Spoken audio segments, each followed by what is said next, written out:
Аймгийн цэцэрлэгийн үйл ажиллагааны багш тэтгэврийн хүрээнд 2017 онд 23 багшийг гадаадад мэргэжил дэвшлүүлэх боломжоор хангасан байдаг. 2018 онд 52 багшийг Япон, Оросын холбооны улс, бүгд найрамдах Солонгос улс, Хятад улсад мэргэжил дэвшлүүлэх санхүүгийн мэдлэг олгосон байна. Мөн залуу багш нарыг дэмжих, идэвхжүүлэн урамшуулах зорилгоор 100 залуу багшийг 10 баг болгон модуль сургалт зохион байгуулжээ. Аймгийн цэцэрлэгийн мөрөн хөтөлбөр тусгацсан ажлын хүрээнд бол манай боловсролын салбар дээр хэрэгжиж байгаа нэг хөтөлбөр бол багш тэтгэврийн хөтөлбөр байгаа. Багш тэтгэврийн хөтөлбөр бол энэ жил 2 төсөлтөд хэрэгжиж байна. 2017 онд багш тэтгэврийн хүрээнд 3 зорилт төвшүүлгүүнд 15 арга хэмжээнд 127 сая төгрөг төсвөлүүдийг хэрэгжиж байсан. 2018 онд мөн 3 зорилтын хүрээнд 21 арга хэмжээнд 145 сая төгрөг орчим төсвөлүүдүүд ингээд бидний ажлын хүрээнд олон ажлууд хийгдсэн.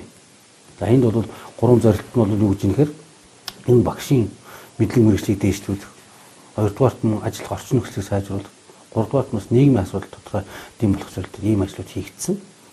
За энэ дотроос бас товчлоод ярил нийт 17 онд бид 40-с дээш насны одоо ажилтан ажиллагчдын эмнэлгийн үзлэг онцлогоонд хамруулж ирсэн бол 18 онд 30-аас 40 насны хүмүүсийг эмнэлгийн үзлэг онцлогоонд хамрууллаа. Мөн багшны мэргэжил дэвшил чиглэлээр хэд хэдэн сургалтууд зохион байгуулагдсан. За үүний нэг үгж нэхэр 1-ээс 5 дахь жилдээ ажиллаж байгаа 100 залуу багшийг бид нар сонгож авч энэ 100 залуу багшийн хүрээнд бол би залуу багш гэдэг модуль сургалтыг боловсролын хамтын ажиллагааны нийгэмлэгтэй хамтран зохион байгуулсан. 3 удаагийн модуль сургалт. За энэ бол ерөнхий боловсролын сургуулийн өмнөх боловсрол месүүчд ажилладаг багшнаас бид 100 багшийг сонгож аваад одоо сургалт зохион байгуулсан байна.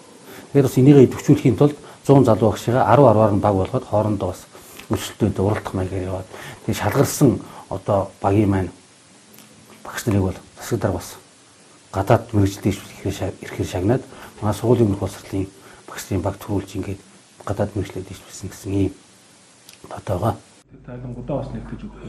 Багш нарын нийгмийн асуудлыг шийдвэрлэх зорилгоор 80 орчим багшид 35 гаруй сая төгрөгийн санхүүжилтийг буцалтгүй тусламжийн хэлбэрээр үзүүлсэн байна. Уг тусламж нь өөрсдөө мэдлэгээ дэвшлүүлэн суралцж буй багш нарт туслах болон зарим багш нарын орон сууцны асуудалд тодорхой хэмжээний тусламж өгч мөн шаардлагатай багш нарын оюутны төлбөр, эмчилгээний зардалд зарцуулагдсан байна. Цаашлаад орон нутгийн нөөц боломжоо ашиглан аймагт үйл ажиллагаа явуулж буй ихтэй сургууль дээр багш нарын орос болон англи хэлийг дэвшлүүлэх сургалтанд хамруулсан байна. Ирэх онд тус ажлуудыг илүү олон багш нарыг хамруулж олон хүнд хүргэх зорилгоор багш тэтгэврийн санхүүжилтийг нэмсэн байна.